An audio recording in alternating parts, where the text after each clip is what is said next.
Is there any opportunity to change that temporary order before it goes on for months and months and months? I always tell my clients.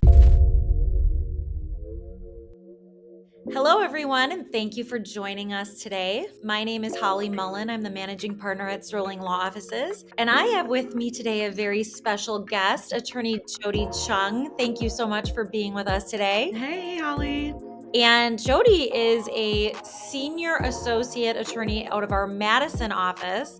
And she and I have worked together now for a couple of years. And she is going to be talking to us about a really important topic that I don't feel like gets enough airtime when people talk about divorces. And that is temporary orders. And the reason why these are so important, temporary orders in a divorce, is that divorce cases do not get resolved overnight. They can take at least 4 months, sometime well over a year. And so a lot of times we're asking, okay, now what? What's happening in the meantime? Where do we go from point A to point B? There's a lot of in between time where people might feel a little bit in limbo. So Jodi, I'm going to start with just the basics, right? Like tell me, in Wisconsin, exactly what are temporary orders?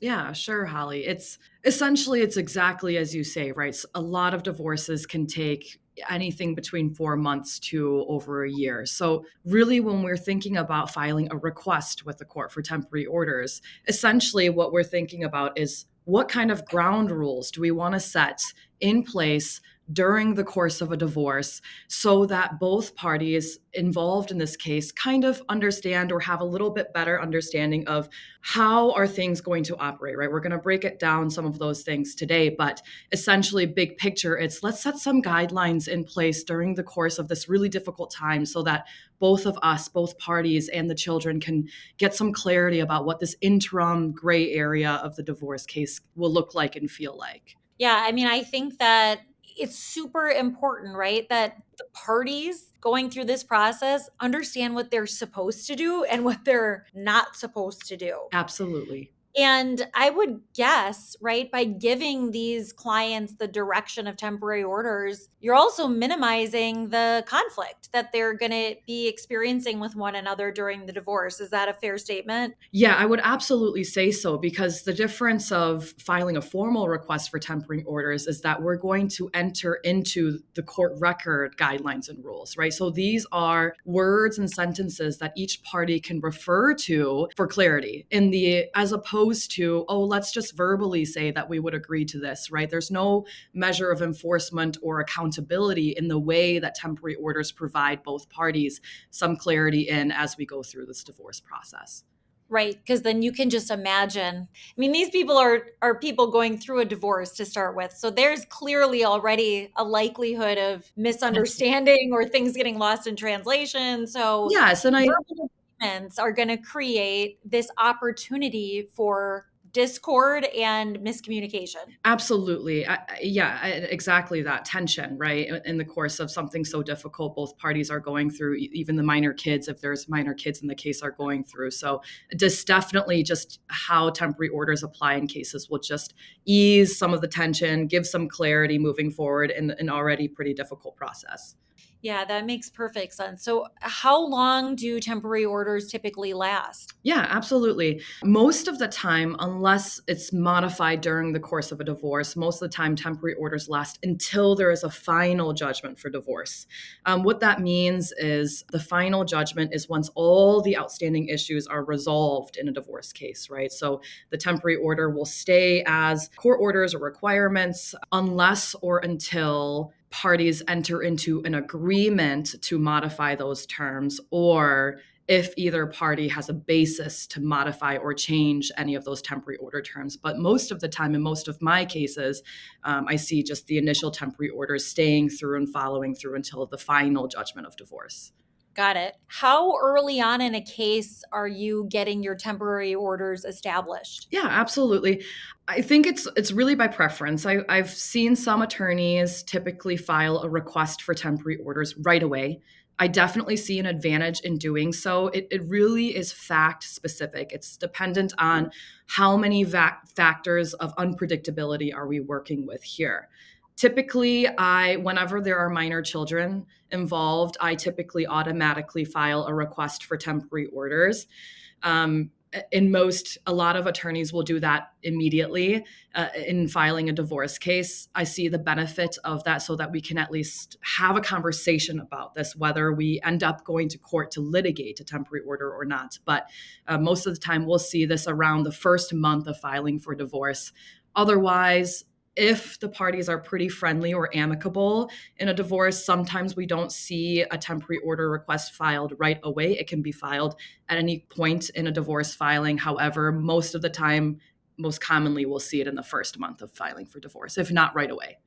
Got it. So it's optional. It sounds like it's like if the parties maybe, as you said, with kids, those are the cases we absolutely want to get like status quo Mhm, established and not mhm, have a lot of mhm. controversy. So in those cases, it sounds like you're going to ask for them earlier on. But in some cases, if the parties are getting on just fine and getting along well and not having dispute about how to pay bills and what to do with the kids, you maybe don't need one at all.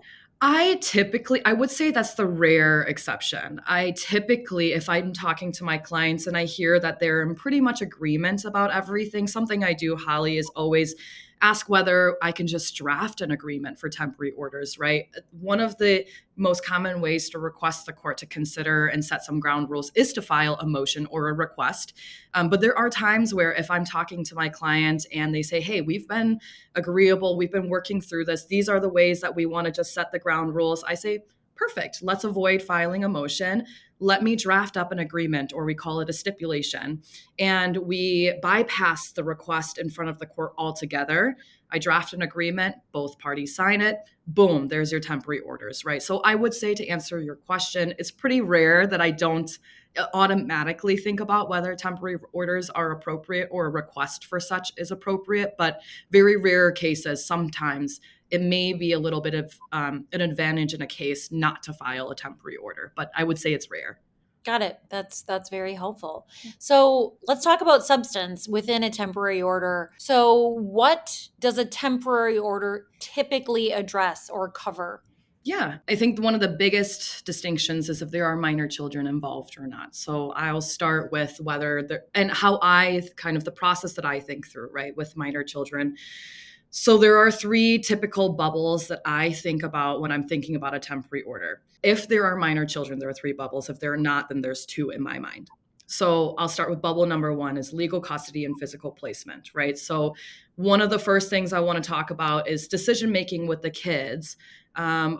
Which parent is going to see the kid how often, right? What kind of a schedule do we want to incorporate as on a temporary basis? It may not be the long-term schedule, but let's talk about what kind of schedule have we thought about now that perhaps the parties are not living together anymore. Now that actually segues into my first thought is, are the parties living together? Is one party or parent moving out? If so, how much time is the parent going to have? Have they already moved out, right? So it's a lot of logistical thinking. So I'll keep kind of it close to the bubbles just for purposes of today's podcast, but it can be pretty complicated based on the facts of each case. So I always think about custody and placement first, right? So the kids, let's figure out, how do we want to make decisions? How do we want to have physical time? Are the kids in school or daycare, right? Any upcoming holidays that we need to just address right now that we may not be able to address long term right now, right? So that's a really popular, common one right now in a lot of my cases is Thanksgiving and the upcoming Christmas and New Year's, and yeah, just the time turnaround to address those issues. And then I get on to, and there's a lot of other variations within that big bubble, but then I move on to the next big bubble, which is logistics about living, right? So is there a marital residence involved? Is there a house that both parties own, but right now on a temporary basis, one party is going to live in that house and the other party is going to live elsewhere, right? So with that comes a whole slew of questions. Who's going to be paying the bills when only one parent is living in the home, right? So we're going to need to assess income. Is one parent making more than the other parent? Do we need to figure out how to balance what bills need to get paid. What are the necessity bills? Mortgage is a pretty big one, right? A pretty common one are auto payments. A very common one are the minimum payments on credit card bills. Now, I'm not talking about just paying a card in full. I'm just talking about the minimum monthly payment that you are required to pay to avoid accruing unnecessary interest, right? Or unnecessary debts. So then I think about, after I address the payment of debts, right? Now we need to talk about what are some policies, insurance, deductions for taxes that we need to maintain. Let's just keep things as status quo as possible.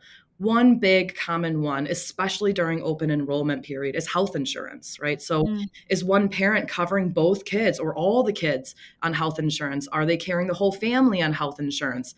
Do we need to figure out a standard agreement just to keep things as is right now so that we're not rocking the boat so much that any party is feeling kind of left out dry, right? Or scrambling to find health insurance. Another one is auto insurance policies, right? Most of the time, if there are multiple cars involved, they're under one policy. How do we split up the payment of that? And then it comes down to use of objects, right? So it's not long-term agreements or division, but who's going to drive which car when?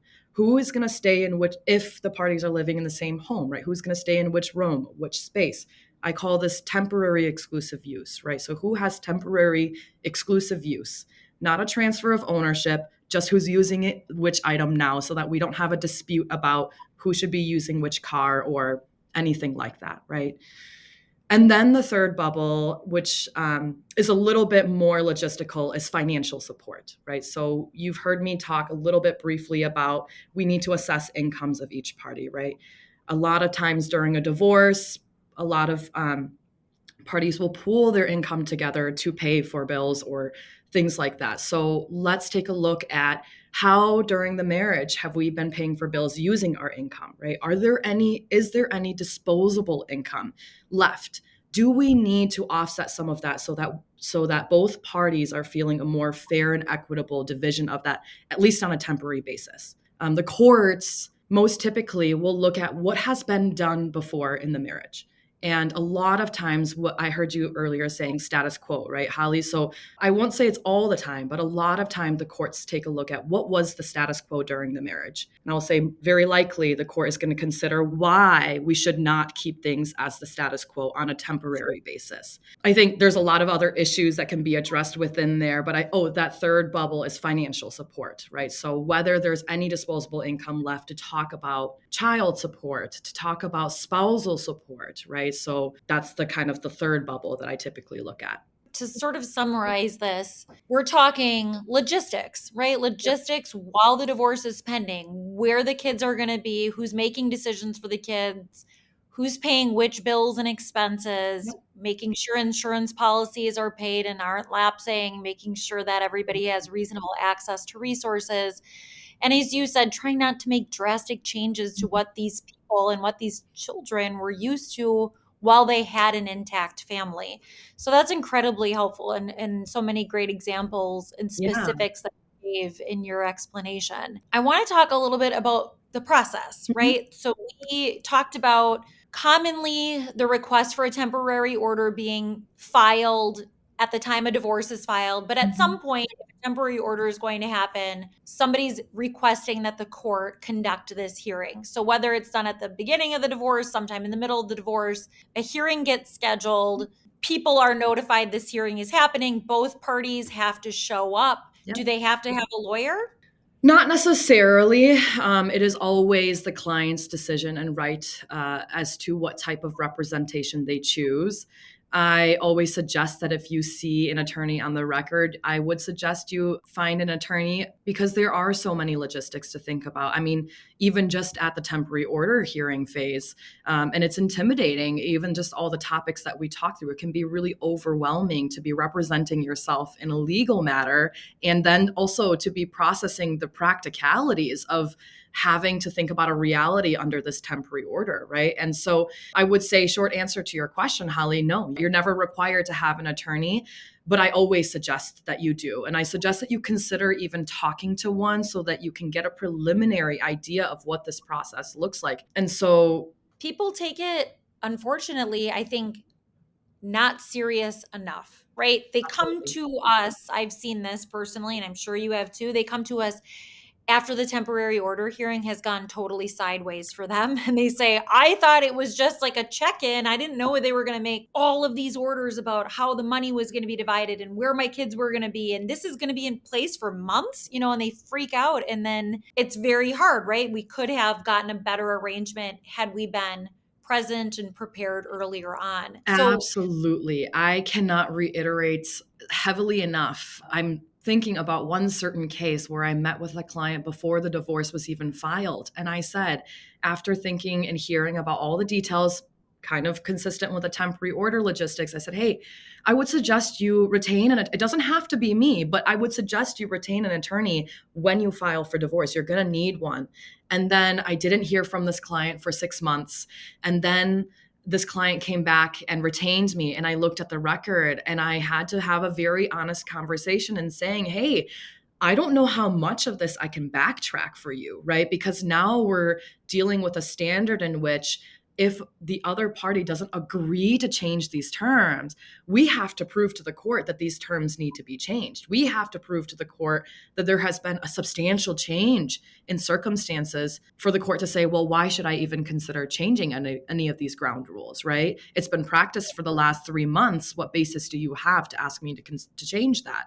So, and I have seen that bite clients in the butt, right? And I've also seen that from the other side where I show up to a hearing and the other party doesn't have an attorney, and I know everything that I'm going to be requesting. And without advocacy, without someone there who can help understand what legal arguments to make, I have been able to secure situations that, maybe would have come out otherwise if there was an attorney on the other side. it's true. It's true. And the attorneys are this doesn't need to be a pitch for Sterling law offices. I mean, of No, course, we believe we're the best. That's not a question. But the reality is what we're saying is this is a pitch for advocacy, period, right? absolutely. Find somebody you know and trust and have an advocate there if you can, because a lot happens at that hearing. Even though it's called temporary, it can be long lasting, not permanent. It's not a permanent order, but it is long lasting. It has implications, and the attorney's going to get more airtime. That's just the reality of it. They know how to conduct these hearings. They're going to have a cadence with the court that they're going to kind of direct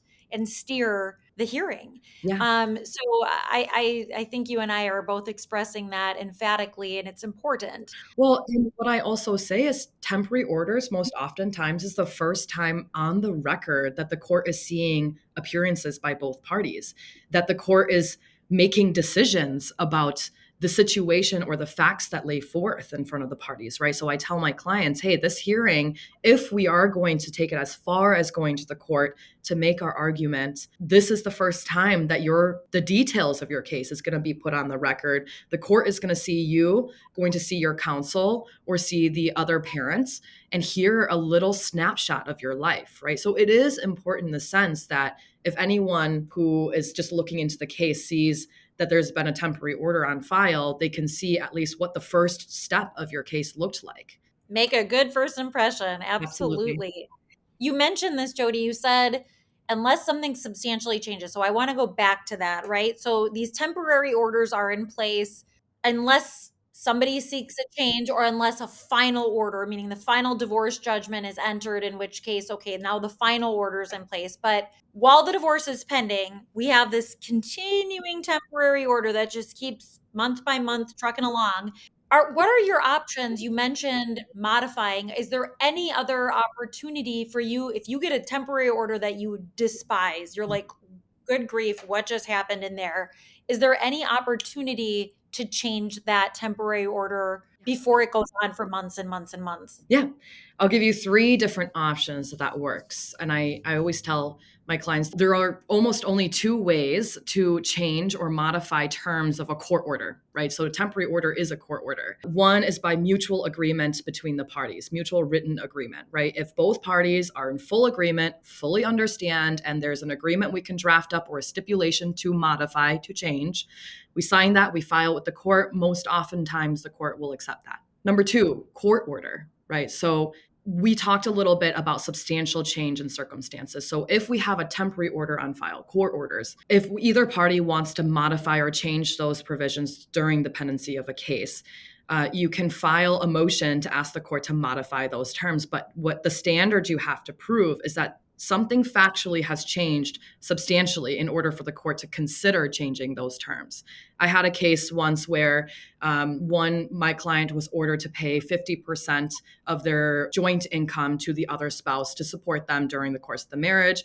Well, then unfortunately, my client had a medical emergency and was required to pay a substantial amount upfront for that emergency. So I had to file a motion to say, hey, my client doesn't have enough disposable income on a monthly basis to be able to do this, right? So that's a factual change that has now substantially changed the ability to enforce that Sure. temporary order, right? So that's a little bit more difficult, a heightened standard. Now, there's one caveat to temporary order hearings, especially the requirement is that these hearings have been heard in front of a court commissioner. So Which for our listeners is like a junior judge, right? It's yes. the court commissioners are not at a judge level, but they Mhm. can make decisions. They can make temporary decisions or they can grant stipulations, but they're not a judge at the circuit court level. So that's an important caveat. So Yes, go on. thank you for, I think yes, giving the context for that.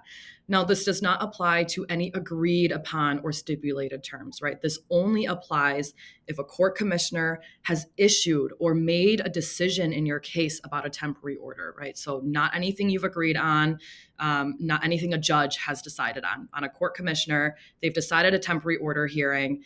Now, as long as a court commissioner makes that decision, either party has 20 calendar days to file what we call a de novo request.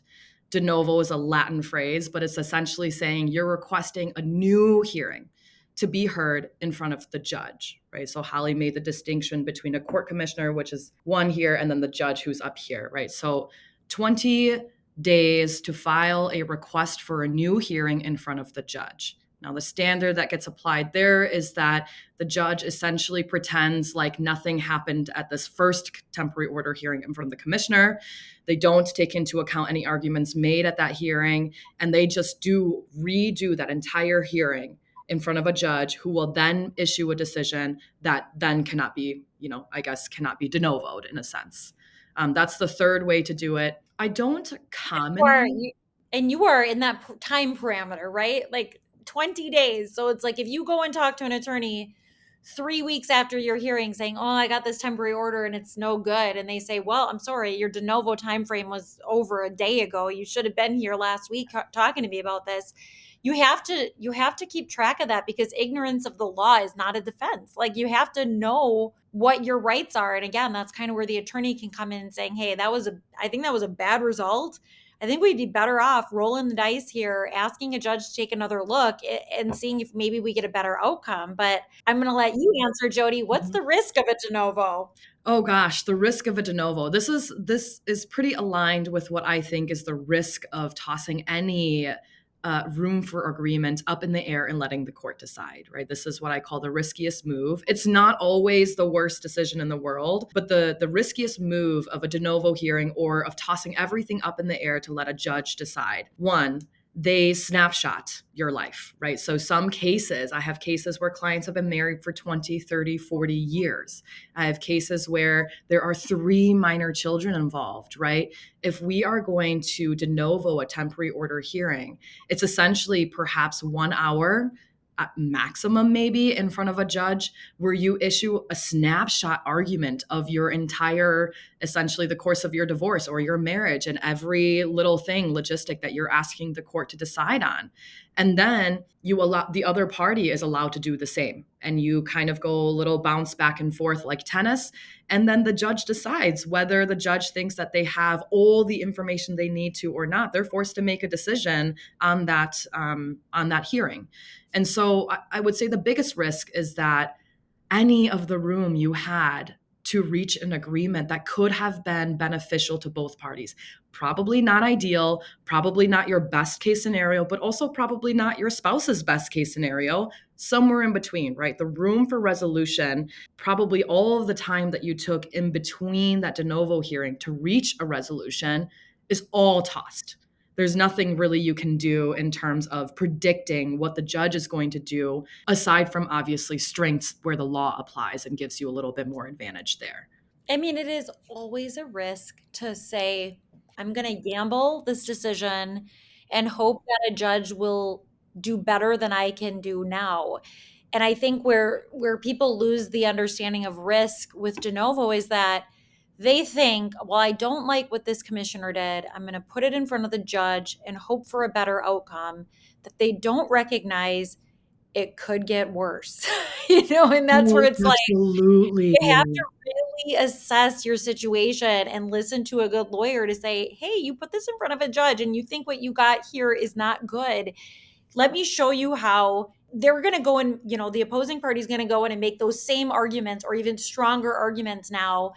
And what if you come out with an even worse situation? So it's like, it's just another plug for reasonable settlement conversations, getting pen to paper of this maybe isn't everything I want, but it's absolutely something I can live with, as opposed to getting an order handed down to you by a court commissioner or a judge in a situation where you're like, I actually can't live like this. Like, this is awful. Absolutely. You could have controlled that outcome had you engaged in settlement. I think that's the big thing that you really nailed it in, is the autonomy that the parties get to reach an agreement that is not ideal, but is practicable, right? It's more specific to your life.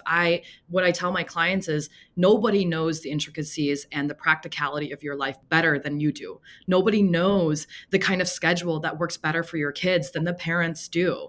But if we are going to go in front of the judge, there are a slew of logistics and facts that we may not be able to work out in time, in the very limited time frame that we have to present everything that needs to be addressed in your case. Yeah. I had a hearing just last week. Oh gosh, it was a temporary order hearing, and I had to say to my client, I hear the arguments that we're going to make at this temporary order hearing. I want you to know right now that opposing party or your spouse is willing to agree to something that you and I have talked previously is your primary goal, right? You have an agreement on that, and it's contingent on a couple of agreements you're not a huge fan of, right? But if we were to take this to the hearing, I'm going to tell you right now, what opposing party is willing to agree to right now is definitely not guaranteed that the court is going to order. And I'm actually going to tell you, it's less likely the court is actually going to even order that at all. Lock it in, lock it in. Exactly, right? So it's really about what you said, right? What is something you can live with? What is an agreement you can live with versus are you willing to risk an outcome that may not be practicable, may actually have a more unpredictable impact on the family structure, on the kids, right? Or can we try to work in this uncomfort and reach an agreement beforehand? I think that's absolutely spot on, Jodi. Well, this was incredibly helpful. I really hope that our listeners found this useful and learned from this conversation, because temporary order hearing isn't to be taken lightly. No. It's something that is going to shape the course of, at a minimum, several months of the parties' lives. It can create a status quo that impacts the long-term outcome of the case. And it's something that you need to be prepared for going into, so that you have the best opportunity for results that you'll be satisfied with. So I really appreciate you being with us today, Jodi. Thank you so much. Of course. Thank you as well, Holly. I love temporary orders. They are so important. So I'm so glad to have been able to speak on it. Thanks, Jodi. Yeah. Temporary orders often just feel like a holding pattern, but what most people don't realize is how easily the decisions made during this stage can trigger long-term financial consequences, from paying more than your fair share of support to losing access to key assets or benefits. It's often the temporary orders that quietly shape the final outcome. Well, in this next video, we're breaking down the overlooked costs of divorce in Wisconsin, especially the ones that catch people off guard long after their case is over. Catch that next.